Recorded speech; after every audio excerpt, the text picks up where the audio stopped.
So today's topic is probably one of the biggest shifts I've ever made in my life. And honestly, I believe if you truly understand what I'm about to share with you today, you'll never look back, you'll never look at personal development the same way again. And before I begin, I want to share a personal story with you, which I will probably refer to throughout this live today because there's some things in here that you may or may not resonate with, but it's a story that has been pretty huge in my life. And I have three kids, as some of you know. My middle one is my son, and my eldest and youngest are my daughters. And when my son started school, um, as they say, typical boy would be better off learning on the soccer field.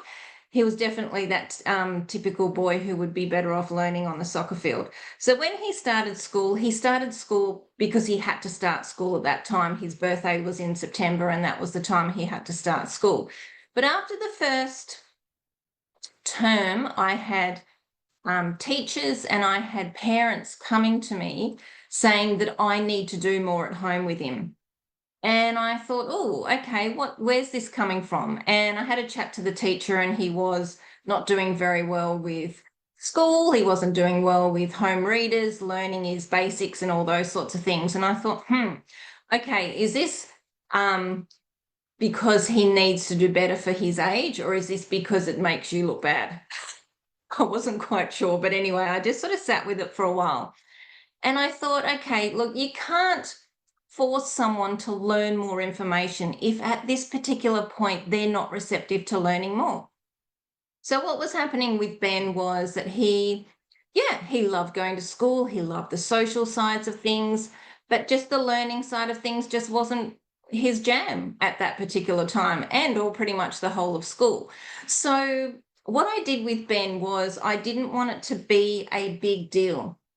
I didn't want him to go to school feeling like he had to be, getting a certain percentage in exams or anything like that. I wanted him to feel as if, he was doing his best. So when he got to high school, I started saying to him, school does not define who you are. Your results do not define who you are. What's going to happen is when you leave school, you're going to find something that you are going to be very passionate about, and you will excel in that because that is what you are passionate about. And so I'm telling you this story because what ended up happening when Ben left school, he got a job in an ice cream shop. Now, he did do his HSC. I'm pretty sure we actually never even opened the envelope. He didn't go for an ATAR, and look, if he wrote his name on the paper, that was all I needed. There was no pressure. There was nothing from our end. It was just like, yeah, just do your HSC. You don't know what you want to do, so let's just finish school. So he finished school, got a job in an ice cream store, no training whatsoever. And after 3 weeks, he got the sack.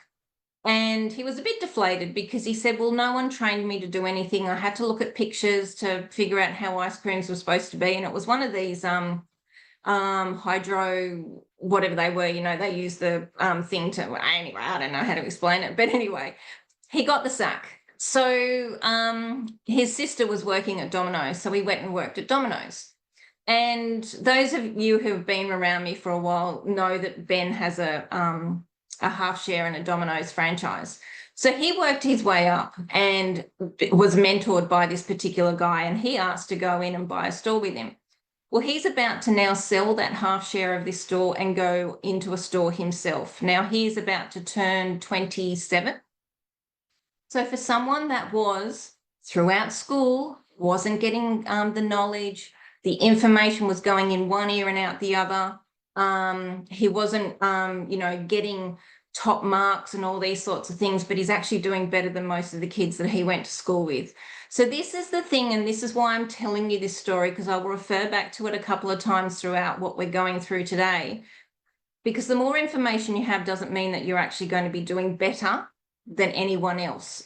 So as I said, that's just Ben's story. But, they say the environment that you're in, the beliefs that you build, not only from what you hear, but what you build yourself, the stories you tell yourself is actually what your future is going to be.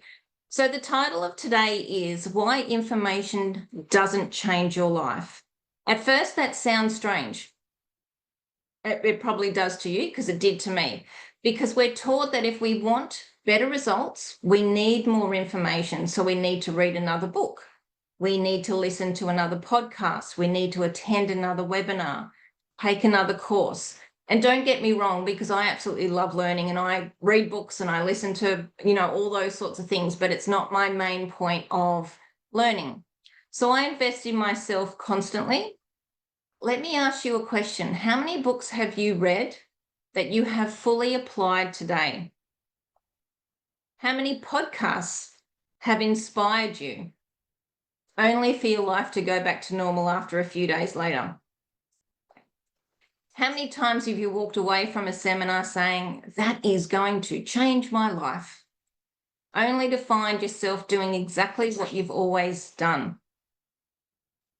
Why does that happen? Because information doesn't change transformation. So let me prove this to you. So you already know you should drink more water. You already know you should exercise. You already know you should probably spend less time scrolling on social media. If you're a coach or a business owner, you probably already know you should follow up with potential clients. You should post consistently. You know you should have sales conversations. So why don't we always do what we already know? And it's not because we're lazy, it's not because we don't care, it's because knowing and doing are two completely different things. So the real question isn't, what do I need to learn? It's, why am I not acting on what I already know? That's the question that changes everything. So when I was handed an arborist business after my divorce, I had no qualifications in that industry. I knew the difference between a rose bush and a gum tree, and I still don't know much of in between. I didn't know how to run that business. I can see you smiling there, Marilyn. I made mistakes. I questioned myself with absolutely everything. I wondered if I was capable. But here's what I discovered. The people who achieve extraordinary results aren't necessarily the people who know the most. They're the people who think differently. They make decisions differently. They see themselves differently. Over time, I stopped thinking like someone else who hoped the business would succeed. I started thinking like someone who expected it to succeed. And that shift changed absolutely everything for me. So eventually I built that business into a 7-figure business and sold it, as most of you know, not because I knew everything, but because I changed the way I was thinking. So imagine your mind like an iceberg. The small part above the water is your conscious mind. That's where your goals live. That's where you say, I want to earn more. I want more clients. I want more confidence. But beneath the surface is something much bigger, which is your subconscious mind. That's where the beliefs live. So your habits, your emotional conditioning, your self-image. And here's what's fascinating. Your subconscious doesn't respond to what you want. It responds to what it believes is true. So if your subconscious believes, I'm not experienced enough, I'm not worth charging enough, I might fail, people will judge me, then guess what? You'll hesitate, you'll procrastinate, you'll overthink, you'll play small. Not because you lack the ability, but because your subconscious is trying to keep you consistent with what it already believes. Hence the reason with Ben, that's why I said I'm going to refer to Ben a little bit through today, through me telling him more information doesn't define who you are. Your results in school don't define who you are. Whether you go to university or not doesn't define who you are. Building the belief within him that who he is at school is not going to define who he is when he leaves school. And it's really important as to the stories that we tell ourselves and tell other people, particularly younger people or people that are around you, because those stories that they hear through repetition and the stories that you then tell yourself and they then tell themselves will actually become their reality. So here's the part I want you to remember. Your results are not a reflection of how intelligent you are. They are not even a reflection of how much you know. Your results are a reflection of what you've been conditioned to believe about yourself. That's through your environment. That's also through your own stories. That's why two people can attend the same seminar. They can read the same book, learn the same strategy, and one transforms their life while the other stays exactly where they are. The difference isn't the information. The difference is what they accepted as true for themselves. So how do you begin changing your life? So start paying attention to your thinking. Ask yourself, what story am I telling myself? What belief keeps coming up for myself? What have I accepted as true that may not actually be true for me right now? Because the moment you become aware of your programming, you stop being controlled by it. So awareness is the first step. Being aware of what thoughts you're having, being aware of what's holding you back. Decision is your second step. Then comes repetition. That's how you begin to create a new self-image for yourself. So I want to leave you with this. Information can inspire you, but it won't transform you. Transformation happens when you repeatedly impress a new idea onto your subconscious mind until it becomes part of who you are. And that repetition can take some time. When that happens, you don't have to force yourself to act differently. You just naturally do it because you become a different person. I have people I've known in my life that have said to me, I never change. I'm like, well, we're actually changing every minute of every day, but you believe what you want to believe.